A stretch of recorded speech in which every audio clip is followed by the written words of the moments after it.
ప్రియ సహోదరి సహోదరులందరికీ నా హృదయపూర్వకమైనటువంటి వందనాలు.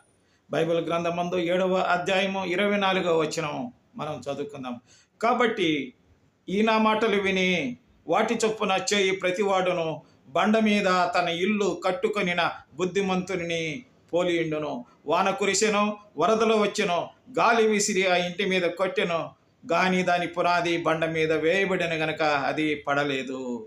Everyone then who hears these words of mine does them will be like a wise man who built as a house in the rock, and the rain fell, and the floods came, and the winds blew and beat on that house, but it did not fall, because it had been founded on the rock. అని వ్రాయబడి ఉంది. నా ప్రియమైనటువంటి సహోదరి సహోదరులారా, మనం దేవుని మాటలు చొప్పున మనం విన్నట్లయితే బండ మీద ఇల్లు కట్టుకునేటువంటి బుద్ధిమంతునిలాగా ఉందుముగాక.